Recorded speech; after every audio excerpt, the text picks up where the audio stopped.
In today's video, I'm going to be sharing with you the 5 things I believe you need when you're first starting your podcast. So stay tuned and let's get to it.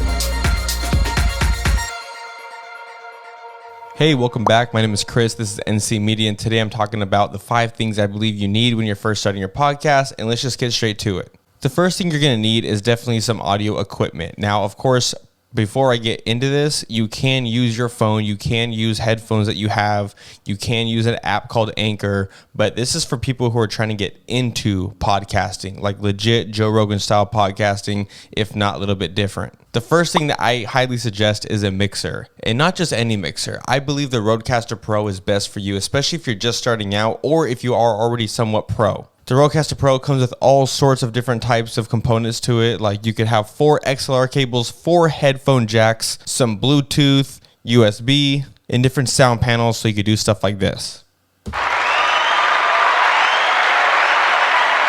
Also, the Rodecaster Pro has a micro SD card reader in the back, so you can actually record your podcast on the go. So if you don't have anything to plug into besides a power source, then you are solid and you are good to go, and you can record your podcast straight to the Rodecaster Pro. There are plenty of other mixers out there that you could use, but I highly suggest the Rodecaster Pro because it is so easy to use, it's user-friendly, and with all the different components inside of it that it comes with, it's kind of worth it. Because sure, you could go buy like a Zoom H4n and set it up with 2 microphones, but you aren't really getting the full potential of that. And those go for like $200-300. This is about $600. So if you really think about it, this also looks a little bit better on your desk. So if it comes down to it, it's also aesthetically pleasing. But the fact that it comes with 4 ports, 4 headphone jacks, sound panels, and a built-in SD card reader, and you can plug it into a power source, that's dope. If you guys are interested in any of these that I talk about today, make sure to go in the link in the description and it'll show you all the stuff that I talk about. So that way, if you're interested in it, you could go and get it yourself. The second thing I believe you are going to need, which you are going to need, is microphones and XLR cables to plug into your mixer. So I'm currently using the Pod Mic. The Pod Mic is a good budget mic. It's $100 and it is totally worth it because this is what you're hearing. This is the sound. Like this is how it sounds. It sounds great, and it is compared to the Shure SM7B. And I think it's somewhat different because I believe the Shure SM7B has a better like bass frequency. This kind of has more of a treble, but you're able to do so much with this $100 mic compared to any other different $100 mic. Plus there's a built-in preset to the Rodecaster Pro because it is a Rode microphone. You could get really any XLR cables. I highly suggest getting something decent, like don't pay maybe $2 for one, maybe try to spend like 10 to 15. You just want to make sure that you are getting something that future-proofs yourself. So if you do end up getting a Shure SM7B or anything else, those cables will last a long time. I've had these cables for about 3 to 4 years now, and they're still working great. The third thing I believe you are going to need when you are starting a podcast is editing software. I currently use Final Cut Pro because it has some built-in Logic features, so that way I'm able to still edit audio to the max that I need it to. But there is just Logic that goes for $300, Final Cut goes for $300, Premiere Pro goes for like $20 a month. You can do iMovie, GarageBand, just something that has audio that you can kind of tune up and down. Now, you don't need to edit your audio too much. Let's say you're recording multiple tracks and somebody coughs in their microphone, but it doesn't come in yours. You could kind of like cut out that part or mute it or something like that. So you want editing software so that way you could even use that to turn it to an MP3 file or WAV and upload it to Spotify, whatever platform that you guys want to. Of course, Final Cut Pro and Logic do only come with Mac products, so if you are a PC user, I highly suggest finding something. I mean, I'm not the best at PC stuff yet, but I would say just stick with Premiere Pro. They have a lot of great features.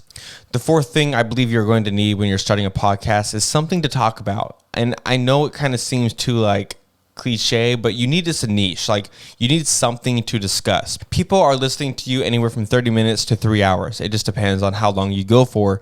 And you don't want to kind of babble on stuff that don't make sense or just isn't really interesting. You want to find something to talk about. So if you're a person that talks about current events, murder scenes, interesting people, facts in life, history, something, you just need something to talk about. And that's going to be very, very important. Kind of like the main thing, because that kind of describes the person that you are and your personality. personality. So you could do something like the Joe Rogan podcast where he brings on amazing guests and he's able to conversate with them for a long period of time.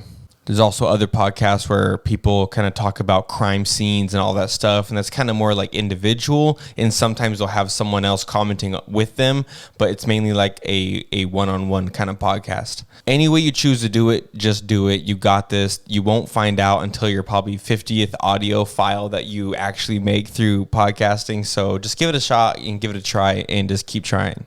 The fifth thing I believe you're going to need, but you don't absolutely need, is a co-host.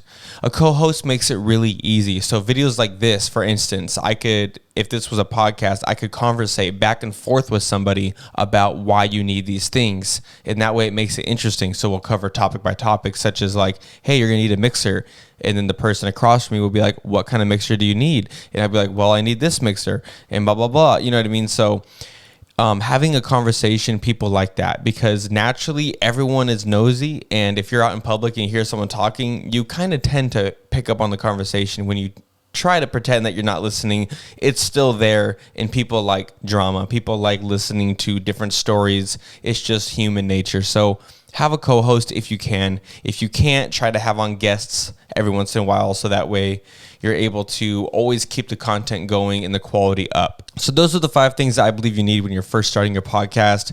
And like I said, these aren't needed, and these products that I discussed aren't needed. There are many others, so be sure to go check those out. But the ones that you do want to check out, I will have links for in the description, so that way you could quickly find it and not be searching the whole entire internet and trying to find different reviews. But I do encourage you to do research on the products that you choose to get. My name is Chris. This is NC Media. Thank you so much for watching, and I will see you guys again next time.